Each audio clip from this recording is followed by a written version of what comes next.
two witnesses that are spoken of in the book of Revelation are the pineal gland in your brain and the pituitary gland, the master gland in your brain. Did you know that?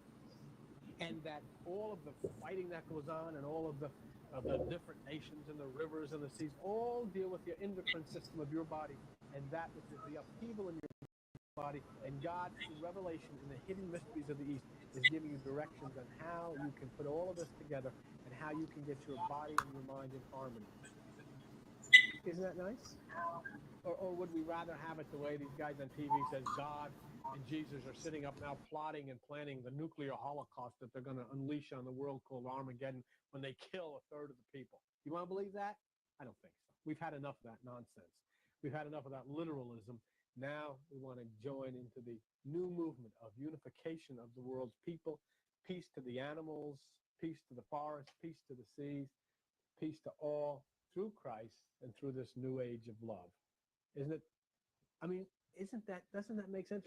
Or must we continue the drug culture and the teenage suicides and the hospitals filled, the jails filled, the insane asylums filled, the violence, the poverty, the stress, the drugs, of all of the things that are part of what we call our Christian country? I tell people in church, for God's sake, stop being a Christian. Be a Christ. Unless you have at least a minimal acquaintance with numerology, because the Bible was not written by people from Pittsburgh. The Bible was written by the ancient Eastern people, and they knew numerology. They dwelled in the numbers of the zodiac. They dwelled in all various numbers that had meanings. Let me give you a quick rundown so you get an idea what I'm talking about. Hidden meanings. The number 1 means God, the Logos. The number 2 means body and soul, you and God. The number 3 means new life, resurrection, a new beginning. Jesus was in the tomb 3 days. Jonah was in the whale 3 days. The number 4 means your fourfold nature: physical, spiritual, intellectual, emotional. Okay? The number 5 means mediation. It also means sacrifice. I'm going to show you that a little later. The number 6 means doctrines, laws, religion. Don't you remember when Jesus turned water into wine? Water can mean on the lower level emotionalism. He turned water into wine. How many jars of water did it say he turned into wine? 6. In other words, he was turning the religion of the letter into that which is the movement and the divine essence of the Spirit. That's what it means, changing water into wine. Number 7 means divine intervention. Joshua walked around Jericho how many times? 7. And the walls came tumbling down. 7 means divine intervention. There are 7 nerve centers. There are 7 chakras that rise from the base of the spine to the top, which are the 7 levels which a person walks in order to find that which is the pineal or enlightenment. It's all part of the Bible. It's all part of the ancient wisdom, which is covered up in numbers. That's why a lot of your religious teachers, and you see them on TV, and they make such a terrible mistake. You know what they do? They go and say, well, there's going to be 7 years of tribulation. It doesn't mean that. The number 7 means divine intervention. What that means is when tribulation comes to your life, God will intervene on your behalf. It doesn't mean that God is going to send 7 years of terror. It means that God will intervene when the struggle comes against you. That's what 7 years of tribulation means. Divine intervention is 7. Number 8 means rupture, separation. Number 9 means the human consciousness. We're going to talk about that a little bit. Number 10 means completion. And the number of perfection in Hebrew is 12, which corresponds to the most ancient zodiac. Okay? Let's take a look at the number 9.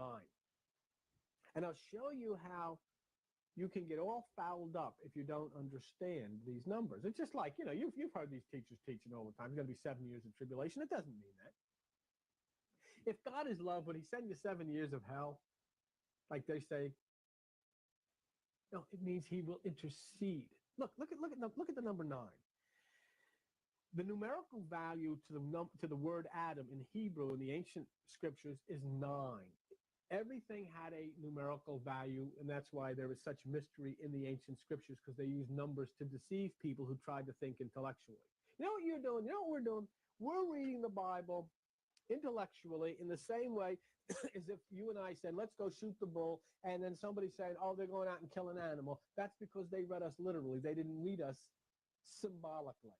We're not going to go out and kill an animal. We're going to have a conversation. I said to your boy, you really spilled the beans. Well, they said that must be some ritual. They're going to go out and get a broom and sweep up the beans. Not to sweep up any beans. It just means you talked out of turn. He shot his mouth off. Pow! No, he didn't. It just means he said something he shouldn't have said. He's off the wall. Where's the wall? No, he's not. It means that he's strange. He's different. And you can think of thousands of symbolic verses that you use, and the Bible is filled with them, and yet you take it literally. That's how stupid we are. That's why you've got all of this in this country, in religion and fear and in misunderstanding and in suicides and all of this violence right in the middle of religion, because religion is teaching you literally what was intended to be taken symbolically. Oh, hey, you know yourself. You've read the story of Abraham and Sarah. She was 100 years old or something and had a baby, and you're taking this literally. It's not a literal story at all. It's an allegory. How do I know it? Look up Galatians 4:24. The Apostle Paul says the story of Abraham and Sarah. He says which things are an allegory. It's a symbolic story. If the Bible says it, can't you even really believe that? Galatians 4:24. But let's take a look at the number 9. The number 9 means Adam. Adam means earth. The earth means your flesh, your mind, your emotions, you know, the ego, the macho, the I will do what I think and all this kind of business, okay? So when you use that number 9, it starts to reveal a lot of things to you, okay? If you look in the Bible, you'll see many references to 3.5 or 42 months, 3.5 years, 42 months. It all comes out to 9. Let me show you how. You'll see it as 42 months. You'll see it as 3.5 years. You'll see it as 1,260 days, because 3.5 years is 6 months, okay, is 3 years and 6 months. That's 42 months. You take 42 times 30, you get 1,260, okay? Now, when you add 1, 2, and 6, you get 9. That's the number of human consciousness. That's the Bible's way of hiding from the literal and the intellectual, spiritual, significant, deep mysteries that come out of the times of Egypt and Chaldea. They deliberately did this to hide from the profane people the powers that are in the inner consciousness, because they didn't want literal people getting a hold of these mysteries and using them for their own good or to raise money the way these evangelists and TV people do. Okay, this isn't for that. This should not cost you a dime. I'll give you a symbol. Tithing. How much money are these people made taking 10% out of your pocket? Tithing has nothing whatsoever to do with money. It's symbolic. It's a hidden myth. And what it means is you have 10% of you that is the carnal mind. 10% of you is the left side. It is the negative side. It is the carnal mind. 90% of you is the right hemisphere, which is dormant. God is saying to you, give me that 10%. Give me your ego. Give me your flesh. Give me your will. Through meditation, shut off the thoughts of the mind. You shut off the 10%, which is you. You turn on the right hemisphere, which is the 90%, which is him. You have tithes. Don't give, no, I'm not going to say, but you shouldn't give anybody 10% of anything. You should give God that 10%, which is you, by shutting off your ego and rising up into a high, beautiful consciousness with God. That's what tithing really means, giving God yourself, the 10%, the negative left side, the carnal, intellectual side. Now, let's look at the number 9. Like I said, we were going to look at the number 9. 3.5 months, 3.5 years, 42 months, they all equate to 1,260 days. If you look through the book of Revelation, you'll see all kinds of references to 3.5, 42, 1,260. They all add up to 9. So now when you have that key, that the number 9 means human consciousness, you can solve some riddles. You can solve the identity of the beast. Who is the beast? 666. Okay? Who is 666? This is the way you have to do it if you understand Eastern mysticism that wrote that. You take 6 plus 6 equals 12 plus 6 equals 18. Now you have 1, 8, 1 plus 8 equals 9. The identity of the beast is you and me, our lower carnal mind. It's the beast that rapes. It's the beast that makes wars. All of these horrible things that you read about every day in your newspaper and see every day on your television. And we can look at the beast by going into our bathroom, turning on the light, and there's a picture of the beast right over your sink. It is your lower mind. It is that part of you that threatens you, that part of you that convinces you you're not going to make it past tomorrow, that part of you that says, well, everything's okay now, but what are you going to do if, and what are you going to say when you meet so-and-so next week, and all of this stuff that keeps you rattling and shaking and all of those things within you going nuts, that's the beast. That's hell. What about those who are saved? What about those who are going to heaven? In Revelation 14, it says 144,000. That means an endless number of saved. But look at the number, 144. 1 plus 4 equals 5 plus 4 equals what? 9. 9 means consciousness. The beast is the lower consciousness. Those who are saved are the higher consciousness, the upper room, the mountain experience, meditation. When you lift yourself up above, you come into being that 144 or consciousness in the higher realm. So 9 then means consciousness, and it shows either on the lower level, which is the devil or hell of the carnal mind, on the higher level, which is the divine mind. There's an interesting way you can see how the Bible specifically shoves this in so you know it's a tip-off from the ancient people that this is talking about consciousness. Jesus comes down and he's talking to the fellas in the boat. I'm not exactly sure. I don't know if it's in John or where. But Jesus says to the fellas in the boat, look, if you want to catch fish, cast your net over to the right side of the boat, okay? He says, if you want to catch fish, cast your net over to the right side of the boat. What Jesus is talking about is not fish. Fish means wisdom. He's not talking about the right side of the boat. He's talking about directing your energy to the right hemisphere of the mind. You do that by turning off the left side in meditation. Now, how do we know? Now that we know that the number 9 means consciousness, how do we know that Jesus is talking about consciousness and not fish? You'll see there in that scripture when Jesus says, cast your net to the right side, you'll see how many fish they caught. They caught 153 fish. Okay? 1 plus 5 plus 3 equals 9. 9 means consciousness.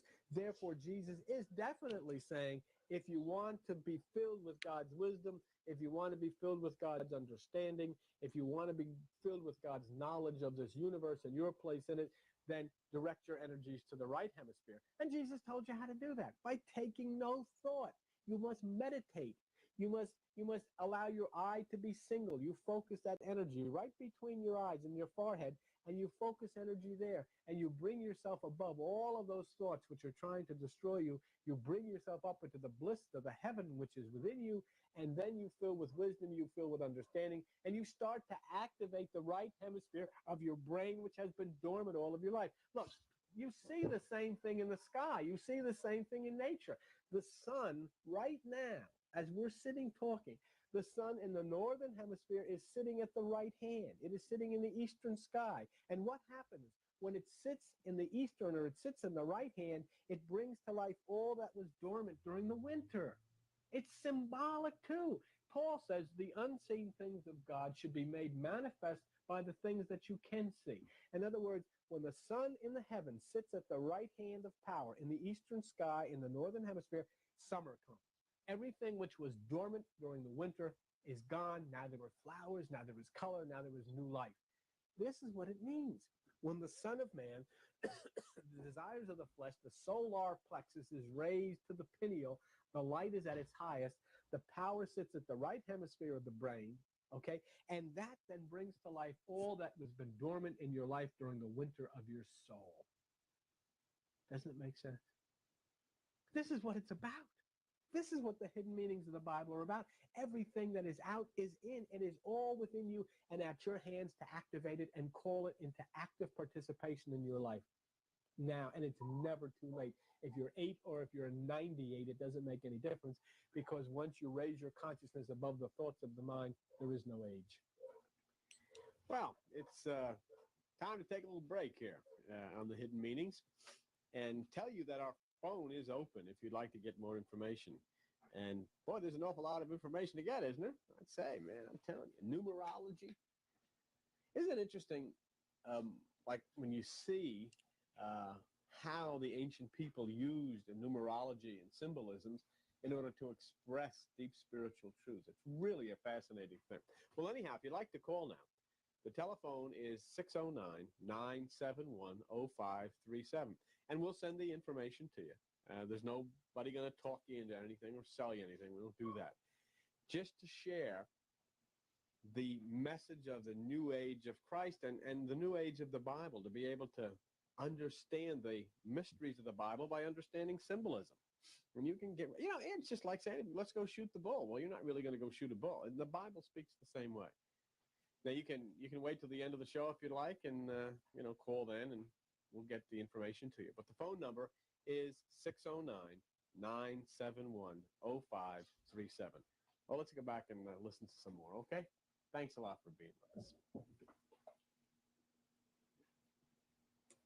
Sacrifice, because it's talking about your five senses.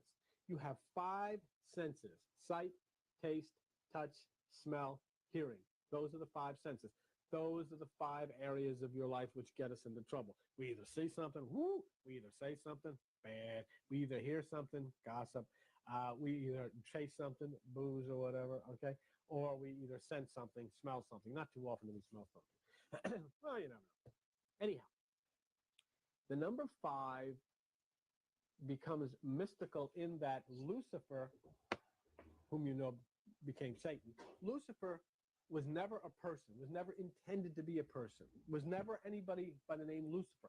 Lucifer means bright star, okay?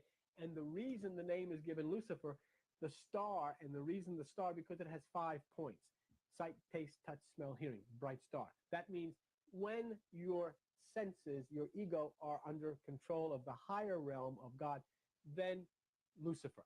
That means everything is under God's control. Fine. But when that star falls, remember Jesus said, I saw Satan fall from heaven like lightning, the falling star. That means the 5 senses are now under the control of the ego. Sight, taste, touch, smell, and hearing are under your control. And then we got the problems with sex. We got the problems with drugs. We got the problems with booze. We got the problems with our mouth. We got the problems with gossip. We got the problems with the things we see. We got all the problems with the things that we do. We are now in hell. Satan has arrived. That's what it means. Now, once this star fell and once the 5 senses come under the control of the ego, okay, and this is what it means, how then are the 5 senses returned back up into the higher realm? There must be the sacrifice of the 5 senses. You've got to give the 5 senses up. You do that by taking no thought. But let me show you how the Bible describes it. Jesus comes along, and what happens? He takes the 5 wounds, doesn't he? His hands, 2, his feet, 2, and his side, bang, 5 wounds. And as soon as he takes that 5th wound, he becomes the Christ. He then ascends spiritually, and the 5 senses are returned to God. They fell with Lucifer to Satan. They return to the higher place with God. When the flesh is sacrificed, then the Christ consciousness ascends. That's exactly what the mission is for you. You see, all of this happened where? It happened in Golgotha. Golgotha means skull, which means it's consciousness. People say, oh, he doesn't believe it really happened. It doesn't make any difference. The point is, does it happen now? Does it happen for you? How can you make this? I mean, do you want to spend your life going and listening to preachers? Do you want to spend your life reading the Bible, half of which you can't relate to anyhow, 3/4 of which you can't relate to? Or do you want to now spend your life being a participant in God's universe and touching him within you? That's the difference.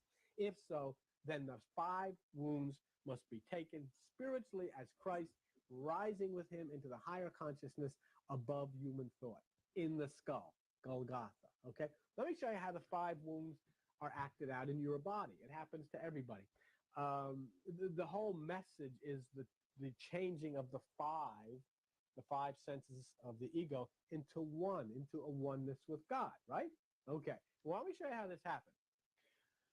When you're born, and you can ask any good chiropractor this, when you're born, you have 33 vertebrae. But between the age of 1 and 6, there are 5 vertebrae at the base of your spine area which fuse into one, and they become the foundation on which you stand. It happens. It happened to you. A miraculous thing happened, or not miraculous, that's a bad word. A natural thing happened to also show you, just as the sun in the sky does, what happens with Lucifer, what happens with Jesus, what happens with the 5 changing into one. Between the age of 1 and 6, the 5 bottom vertebrae in your spine fuse together and become one. The 5 changes into one, and that becomes the foundation upon which you stand. And do you know what they call that place in your spine? The sacrum. You know what it means? It means the sacred place, the holy place. And the reason they call it the sacred place or the holy place is because the five has come into being one. And that becomes your foundation. That becomes the entire foundation of Scripture.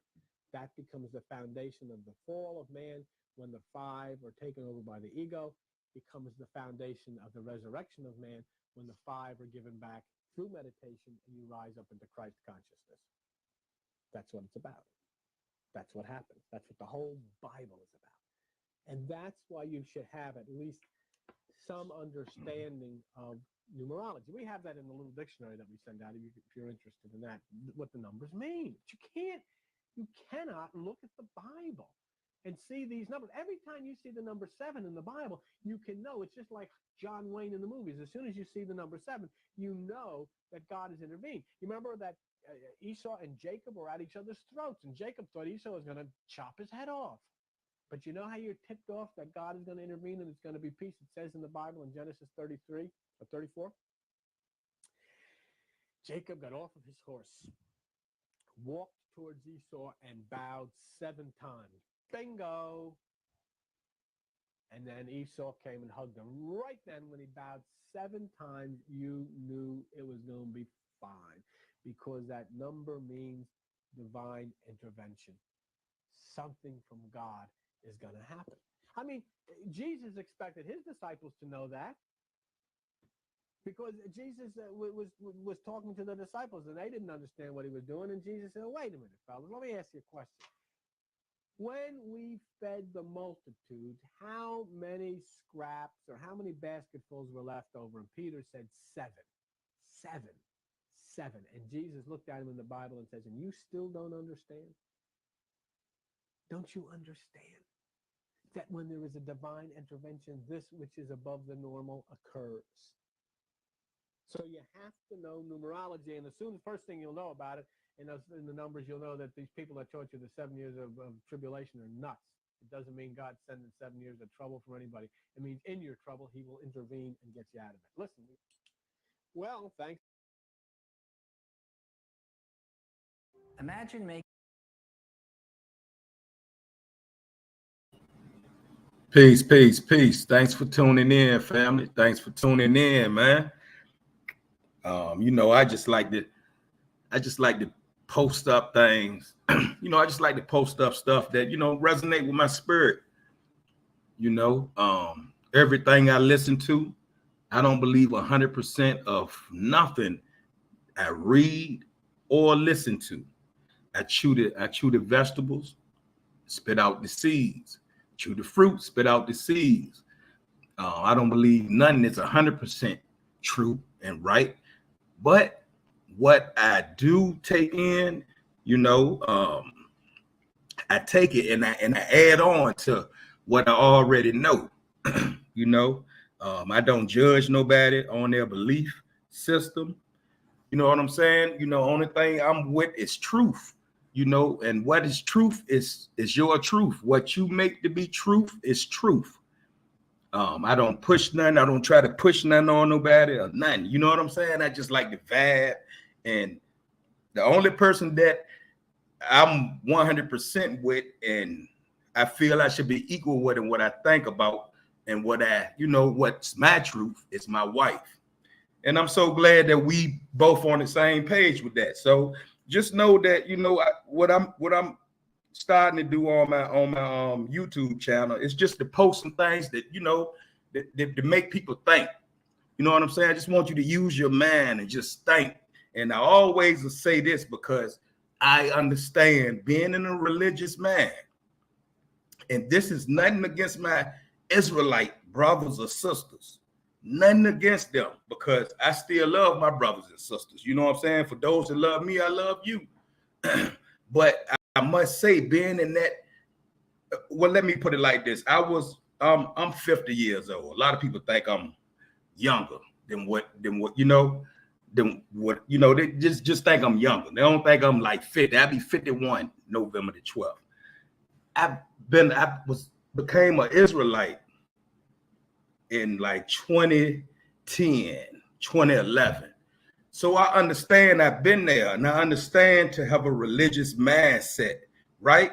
I understand when you got a religious mindset, you're not really going to listen to nothing, some new information, because you think you know everything.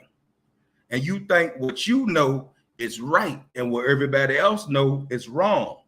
And when somebody, and if new information try to be given to you, you're not going to accept it because you feel that it's evil and you feel that it's wicked, you know, but that's being indoctrinated. You know what I'm saying? And one thing I like to say, and one of the, I was there. I just want to let you know I was there. I wouldn't listen to nothing else. Can nobody tell me nothing? The truth could be right there in my face, but being that, let's just put it like this.